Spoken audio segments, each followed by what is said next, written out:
안녕하세요. 결혼한 지 이제 막 2년 차에 접어든 30대 주부입니다. 직장을 다니는 평범한 회사원인 남편과는 회사 선배 소개팅으로 만났어요. 남편이나 저나 성격이 웬만한 일은 서로 맞춰주는 편이라 그런지 만나는 동안 그 흔한 말다툼 한번 해본 적이 없네요. 사귄 지 2년쯤 됐을 때 남편에게 프로포즈를 받았고 저 역시 이 사람이란 확신이 있었기에 부부의 연을 맺게 되었습니다.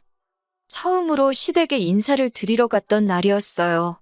어머님은 물론이고 아주버님과 형님까지 모두 만나게 되었지요. 참고로 아버님은 남편이 고등학교에 들어가고 얼마 지나지 않았을 때 사고로 돌아가셨다 들었습니다. 왜인지는 모르겠지만 어머님은 큰아들인 아주버님과 둘째인 제 남편을 다르게 대하셨어요. 특히나 밥상에서 보여주신 행동은 유치하기 짝이 없었지요. 남편과 제 앞에는 온갖 나물 반찬에 시어 꼬부라진 김치를 들이미시더니 아주버님 앞에는 노릇하게 구워진 생선구이와 갈비를 놓아주셨거든요. 솔직히 그 순간에는 제가 홀대를 받아서 속상한 것보다 남편이 무시를 받는 게 더 화가 나대요. 결혼 준비의 경우 어머님은 처음부터 당신이 살고 계신 집 한 채가 재산의 전부라 못 도와주신다는 못을 박으신 상태였기에 기대가 없었습니다. 반면에 저희 부모님은 여유가 있으신 편이었기에 5천을 보태주셨지요. 그 덕분에 저희 둘이 모은 돈 1억 7천에 5천, 그리고 대출까지 받아서 수도권에 있는 작은 아파트를 하나 샀어요. 집 이야기가 나와서 말이지만 요새 소위 영끌이라고 하잖아요. 저희도 처음엔 어떻게든 최대한 대출을 받아보려고 했어요. 나중에 태어날 아이를 위해서라도 서울에 자리를 잡고 싶었거든요. 하지만 당장 저희 둘이 잘 벌고 있긴 했어도 대출이자도 무시할 게 못 되고 여러 가지 여건상 영끌은 할 형편이 못 되었습니다. 그래서 어머님께 조금이라도 도와주실 수 없는지 정말 간곡하게 여쭤보았어요. 하지만 어머님께서는 그 돈은 임자가 따로 있다며 안 된다 하시대요. 그리고 얼마 후 생각지도 못한 이야기를 듣게 되었습니다. 어머님이 집을 팔고 아주버님네로 들어가시기로 했대요. 집 판 돈은 다 아주버님에게 주시기로 했고요. 제가 이 이야기를 듣게 된 건 바로 형님을 통해서였습니다. 제가 아주버님이란 인간은 어머님 때문에도 그렇고 별로 좋아하지 않아요. 나이냐고 겨우 2살 차이 나면서 어지간히 윗사람 행세를 해대거든요. 누가 보면 아주버님이 아니라 아주 시아버지가 따로 없을 만큼이요. 하지만 형님은 사람이 순하고 따뜻합니다. 처음 시집오고 돌아온 제 생일에 남편을 제외하고 시댁 식구들 사이에서 유일하게 축하한다 연락을 해준 사람이기도 하고 그래서인지 형님하고는 가끔 커피 한 잔도 같이 마실 만큼 좋은 사이를 유지하고 있어요. 그런 형님이 울면서 전화를 걸어왔으니 제가 얼마나 놀랬는지 모릅니다. 형님은 세상에 이런 법이 어디 있냐면서 아주버님과 어머님 이야기를 시작했습니다. 듣자 하니 제가 다 어이가 없더라고요. 형님이 급한 일로 3일 동안 집을 비웠는데 그 사이에 아주버님과 어머님이 한마디로 작당 모의를 했다대요. 며칠 날 이사 오겠다며 아주 통보식으로 전해왔다고요. 저는 그래도 어머님이 아파트 팔면 그 돈 다 아주버님 주시는 거 아니겠냐며 좋으시겠다 했어요. 그러자 형님이 다시 하는 말이 제가 뭘 몰라서 하는 소리랍니다.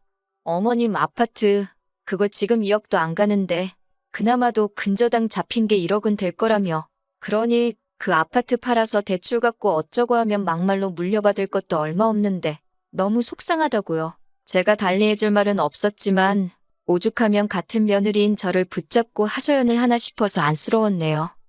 그리고 그날 밤 퇴근한 남편의 표정 또한 영 밝지가 않았습니다. 처음엔 회사에서 무슨 일이라도 있었나 싶어서 왜 그러냐 물었더니 남편이 정말 자기 어머니지만 너무한다며 분통을 터뜨리더라고요. 말이 나왔으니 말이지만 저도 남편도 사람인데 서운함이 왜 없었겠어요? 저희 결혼할 때는 땡전 한 푼 못 해준다 하신 것도 서운한데 갑자기 무슨 바람이 불어 아주버님 댁에 들어가시겠다 한 건지. 형님 말로는 물려받게 될 돈 그거 얼마 되지도 않는다고 하지만 그거야 사실인지 아닌지 저희가 알 수도 없는 일이고 여러 가지 생각에 머리가 복잡하대요. 그렇게 어머님이 아주버님 댁으로 들어간 지 한 3달쯤 지났을 무렵이었습니다. 어머님 생신이라 아주버님 집에서 다 같이 식사를 했어요. 사실 주말이었으면 형님과 제가 같이 음식도 하고 그럴 수 있는데 어머님이 죽어도 당일날 축하를 받으셔야겠다고 고집을 피우셨거든요. 결국 저는 원래대로 출근을 했고 전업주부인 형님 혼자서 아침부터 음식하느라 고생께나 했지요. 뿐만 아니라 식사를 하는 내내 어머님께서는 형님을 아주 쥐잡듯 잡으셨습니다. 이거 가져와라 저거 가져와라. 아주 종도 저런 종이 없다 싶더라니까요. 어찌저찌 식사가 끝나고 어머님과 아주버님은 당연하다는 듯 거실로 가더라고요. 그 와중에 그래도 저희 남편은 자기가 설거지를 할 테니 저와 형님에게 쉬라고 하대요. 하지만 저는 형님이 어떻게 지내는지 듣고 싶기도 해서 제가 형님이랑 같이 설거지를 할 테니 당신이 거실에 가 있으라 했습니다. 형님도 하는 말이 저쪽 사람들하고 있느니 설거지가 훨씬 마음 편하다며 이런저런 이야기를 나누다 언뜻 보니 형님이 우는 것 같았어요. 그래서 괜찮냐고 물었더니 오늘로 이 짓거리도 끝이래요. 그게 무슨 소리냐니까 그런 게 있다면서 저더러 자기처럼 살지 말라대요. 그리고 얼마 후 집안이 발칵 뒤집어졌습니다. 형님이 편지 한 장 남겨놓고 집을 나간 거예요. 저도 남편을 통해 전해 들어서 정확한 내용은 모르지만 한마디로 어머님 때문에 못 살겠다. 이혼해줄 거 아니면 찾지 마라 그랬다고요. 그런데 어처구니가 없게도 아주버님은 형님을 잡기는커녕 그깟 이혼해주면 그만 아니냐고 해준다 그랬답니다. 그리고 어머님도 지각 거 없으면 집안이 어떻게 되는 줄 아냐면서 아주 삭수가 노랗다며 잘됐다고 내쫓아버리라고 그러셨다나요? 그렇게 아주버님과 형님은 정말 2달도 안 걸려서 남남이 되었습니다. 하지만 아주버님과 어머님의 동거 생활은 오래 가지 못했습니다. 제 추측이지만 며느리가 해주는 밥 드시고 편하게 살려고 학가를 하신 건데 갑자기 아들 밥 해먹이고 빨래해주고 하려니 얼마나 짜증이 나셨겠어요? 그 연세에 다 큰 아들 뒤치다꺼리나 하게 될 줄은 모르셨겠지요. 솔직히 좀 꼬숩다 싶었는데 아뿔싸 그 불똥이 저한테 튈 줄은 상상도 못했네요. 아주버님 내외가 이혼한 지 한 달이 좀 넘었을 무렵이었을 거예요. 회사에서 일을 하고 있는데 어머님께서 전화를 하셔가지고는 다짜고짜 현관 비밀번호를 알려달랍니다. 갑자기 터무니없는 말씀에 그게 무슨 소리냐 하니까 지금 저희 집으로 이사 오셨대요. 어이가 없어서 남편하고 먼저 통화를 해보겠다 하니까 어디 시애미를 세워놓냐고 당신 얼어 죽게 생겼다나요. 10월에 왜 얼어 죽냐고 어디 카페라도 가 계시라 했어요. 그랬더니 이번엔 하시는 말씀이 화분들 다 얼어 죽는답니다. 저는 밖에서 크는 꽃이면 나무들이며 10월에는 안 얼어 죽더라고 걱정 마시라고 했네요. 그리고는 남편한테 전화를 하니 남편도 금시초문이랍니다. 그러면서 전화도 받지 말고 비밀번호도 알려드리지 말래요. 자기가 일단 최대한 빨리 퇴근해보겠다면서요. 저도 다행히 야근은 없었기에 불이 나게 집으로 향했습니다.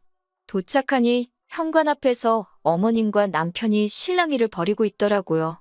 이게 다 무슨 일이냐 하니까 아주버님이랑 답답해서 못 사시겠다고 집을 나오셨답니다. 그러면서 당신은 이제 집을 팔아서 갈 곳도 없고 저희 집에서 지내셔야겠다고요. 황당했지만 밤중에 어머님을 어디 여관으로 모실 수도 없고 집으로 들어오시라 했지요. 그렇게 결국 아이방으로 쓰기로 했던 작은 방을 일단 내드렸습니다. 30개도 넘는 화분을 가지고 오셨는데 저희는 베란다를 다 확장한 집이었기에 놀 데가 마땅치 않았어요. 어쩔 수 없이 작은 방에 두라 했지요. 어머님은 큰애네 집에 있을 땐 당신이 안방을 썼다며 저희한테도 안방을 내놓으란 식이셨는데 그건 안 된다 했습니다. 그리고는 남편이 당장에 내일이라도 형한테 돌아가시라 하더군요. 저희는 맞벌이라서 음식도 다 사 먹고 청소도 사람 불러서 하고 아무튼 어머니하고는 안 맞는다고요. 하지만 어머님이 저희 말을 들은 척이나 하셨겠어요? 바로 다음 날부터 저희가 출근한 틈을 탓 아주 당신 세상이다 싶으셨는지 온 집안을 휘젓고 다니기 시작하셨지요. 어떻게 알았냐면 친정어머니가 보내주신 반찬이 쓰레기통에 들어가 있질 않나. 제 옷장 속 옷들이 멋대로 뒤섞여 있지를 않나. 심지어 제가 없는 사이에 제 핸드백을 들고 외출을 하셨는지 어머님 방에 제 핸드백이 가 있더라고요. 이와 비슷한 일들이 하루 걸러 반복되었고 그럴 때마다 어머님과 저희 사이에서 큰 소리가 오고 갔어요. 그렇다고 어머님을 강제로 내쫓을 수는 없었으니 어쩔 수 없이 어머님이 외출하신 사이에 안방 문고리를 밖에서도 잠글 수 있는 것으로 바꿔달았습니다. 열쇠는 남편과 제가 각각 하나씩 가지고 있기로 했지요. 참고로 문고리는 기존의 것과 거의 동일한 모델이어서 누가 문을 열려고 해보지 않는 이상 잠겨였는지 아닌지 알 수가 없었고요. 그런데 바로 이튿날 오후 어머님이 전화를 걸어오셨습니다. 격양된 목소리로 안방에 뭐를 숨겨놨길래 문을 잠궈놨냐입니다. 저는 어머님이 들어오시는 게 불편해서 잠궜다고 솔직하게 말씀드렸어요. 그랬더니 이번엔 저더러 무슨 찔리는 짓거리를 하고 다니냐대요. 말려들면 저만 손해니까 집에서 뵙자 하고 전화는 끊었는데 기분은 영 나쁘더라고요. 그리고 그날 밤 정말 처참한 광경을 목격하게 되었습니다.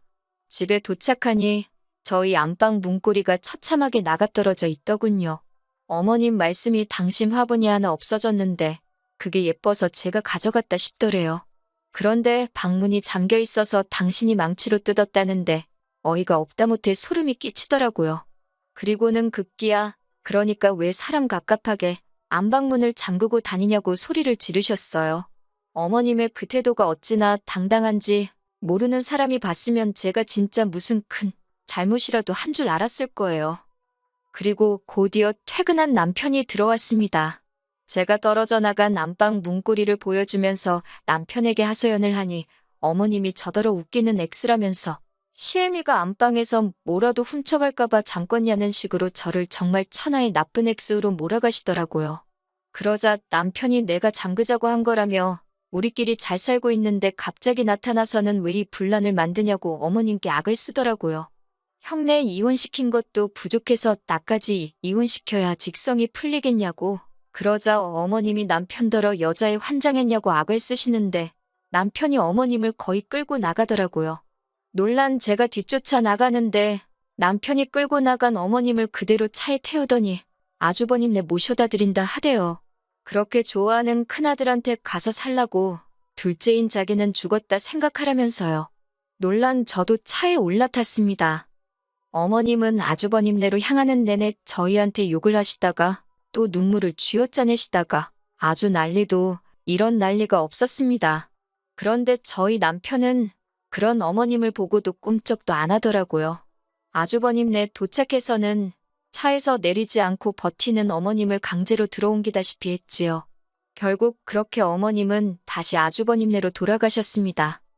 집에 도착한 남편이 현관 비밀번호도 바꿔버리더니 내일 사람 불러서 화분도 다 그 집에 보낼 거라며 저더러 더는 마음 쓰지 말랍니다.